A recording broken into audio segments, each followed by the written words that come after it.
Hello there, I'm Lloyd Evans, and not from the bunker. This is the John Cedars channel, and I'm delighted to be joined by a good friend of mine, Thomas Westbrook. Hello, Thomas. Hey, it's wonderful to have you here. So we are shooting from an undisclosed location somewhere in Austin, Texas. This is actually where Thomas does his videos. He very kindly invited me over to interview you in your studio, which is fantastic. He's got much better equipment than I have.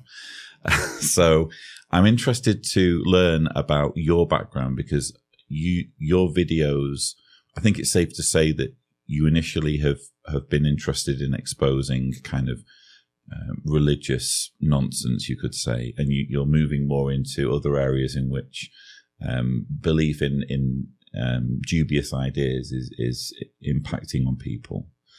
Yeah, I mean, I started off as just wanting to document my journey because I was raised in a very fundamentalist religious upbringing, and I wasn't resentful about that at all. I loved my parents and my upbringing, bought into it 100%. But as I found myself learning more and more about how the world worked and kind of wrapping my head around the science of it and learning how we can know how things work and how things are tested and actually studying those tests and the results that they yielded, I realized that it didn't all stack up. And I realized that a lot of the ideas that were put forth by the religious side had a lot of holes in them. And so, now as I've kind of been talking about religion on my channel a lot, I've been shifting a little bit more towards other ideas and other topics like the paranormal and supernatural claims and extraterrestrial claims and stuff. I've done a whole series on psychics. I want to eventually dabble in, alternative medicine and see if there's anything to that or not. But right now I'm doing a whole series on UFOs. But that got the seeds planted. Are you saying there aren't UFOs? There's definitely unidentified flying objects. Right. Those are just flying objects that we haven't identified. Sure. And what they become is IFOs once we identify them, or they remain UFOs. But as far as them actually being extraterrestrial or alien, we're going to need a little bit more than blurry photographs. Okay. So you mentioned that to a large extent it was your background that has informed, the content that you're putting out. And we were talking before off camera, and it's clear that there's a real fire in your belly when it comes to exposing, again, ideas that aren't sustainable or aren't justified. So how would you characterize your upbringing? So I personally, I don't think that I was raised in a cult, but and you may disagree with me on that to some extent, but I did have a very, very religious upbringing in the sense that every single morning I would wake up and I would have a quiet time and I'd have devotions and meet together with, my mom. What's my dad was usually at work. Devotions. See, here's the crazy thing is like that word, you weren't raised in a cult, but you have cult language that can only be understood by people inside your group.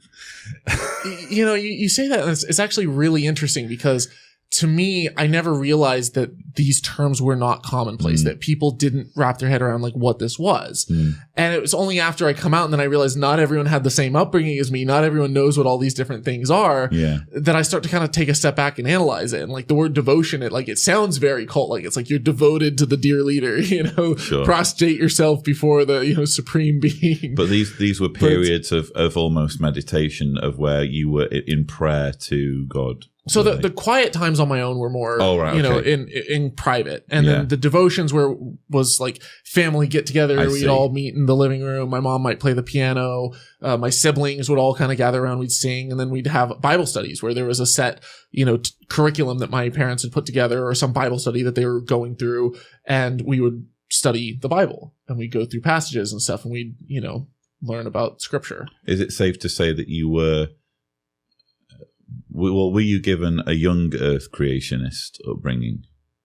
I was very much so. Yeah. Everything was literal. Right. So the earth is 6,000 years old. Evolution was a lie, all this stuff. And even so much so that to this day, whenever I study, not so much anymore, but like even after I became an atheist, I would hear people say things about evolution or about, the earth is, more than 6,000 years old, they'd say words like millions and billions. And I kind of chuckle inside, or I'd get this kind of gut reaction of like, ooh, like, cause I was taught that was evil and that was satanic. And, you can't, toy with these ideas because that's, flirting with the devil and stuff. And the scientists are just wanting to live a life of sin, and it's Satan trying to lead them astray. And it's all these ideas that try to stifle critical inquiry. They try to stifle free thought, because as soon as you tell someone it's a sin to question, it's a sin to doubt, that's the devil leading you astray, you're going to burn in hell for all eternity, you shut down the discourse, and you're no longer able to, and it'll most likely you'll no longer be willing to actually go and explore these things and think critically.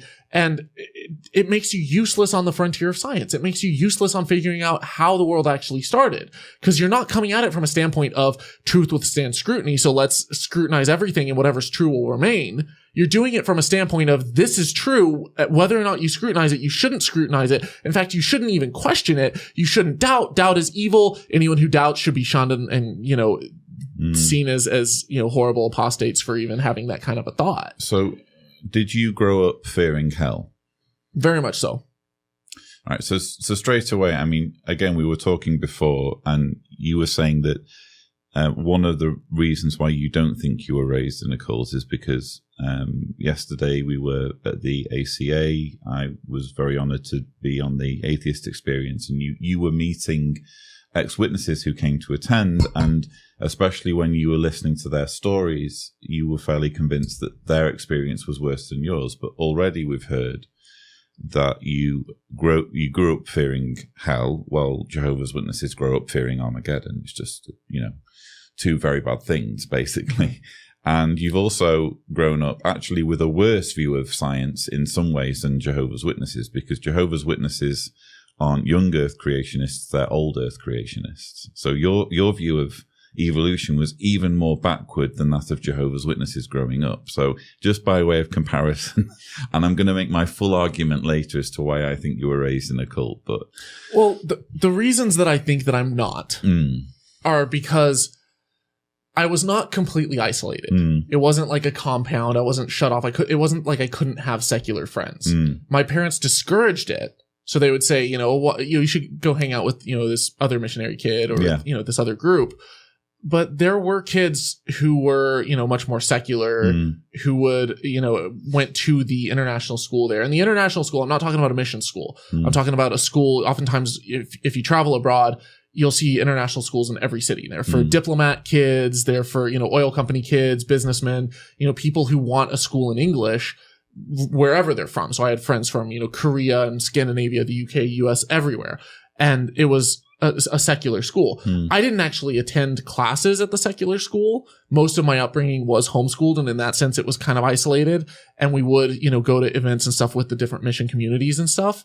But I did have, I could be a part of the sports team, and I would hang out with the kids downtown, and we'd go, rollerblading or skateboarding as kids. I would, some stuff I wouldn't tell my parents, like over there's no drinking age. So sometimes I'd go off and we'd hang out and like play pool and have a beer. And I didn't really see it as the end of the world, but at the same time, I wouldn't tell my mom about it. When you say over there, you're referring to the fact that this wasn't in America. No, I grew up overseas. Yeah.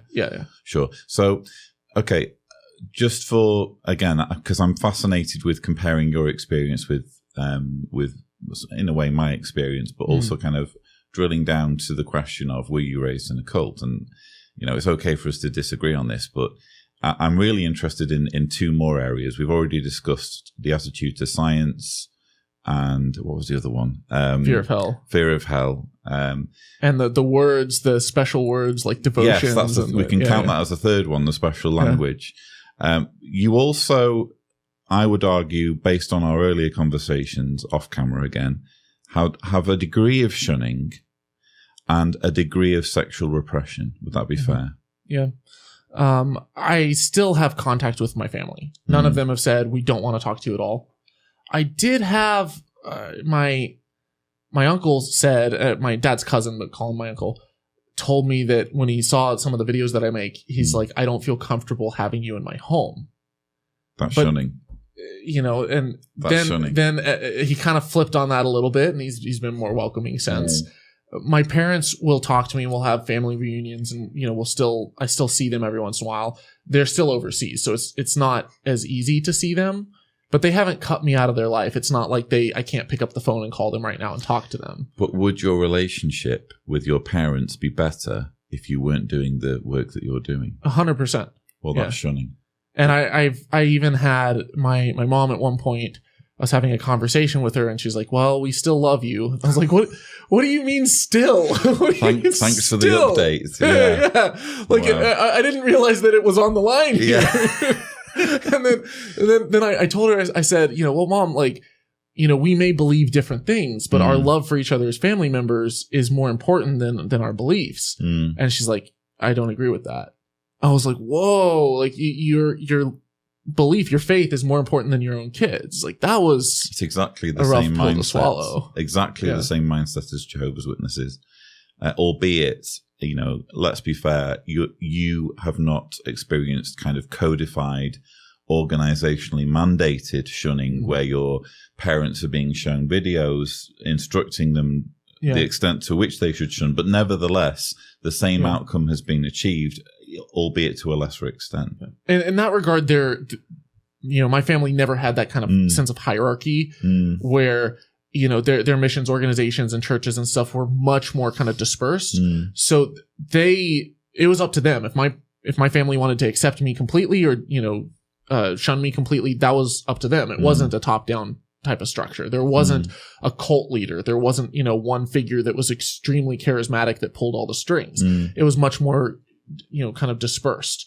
But at the same time, there were missions conferences that they would go to, every year. There were, they would get together with the missions community and have like a monthly meeting with like prayer and potlucks and worship and stuff like that. And there were things that were frowned upon. Like if you did certain things in the community, you would definitely be kicked out. Like if one of the missionaries were to go and have, a premarital relationship with someone else, even if it's a heterosexual relationship, God forbid a homosexual relationship, but it's, you're sinning, we can't have you in the missions community. They'd be kicked out. What do you think would have been the outcome if you'd been gay? If I'd been gay, it's hard for me to say if my family would have shunned me more for being gay or being an atheist.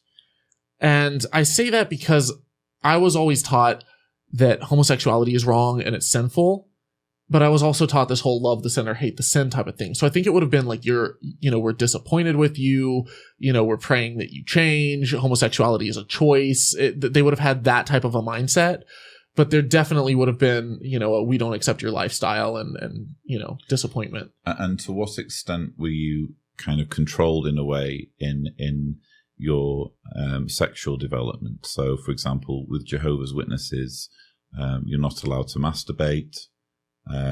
You need to think about only choosing from among believers when it comes to choosing a partner, and you're certainly not allowed to have sex before marriage. So did any of that apply?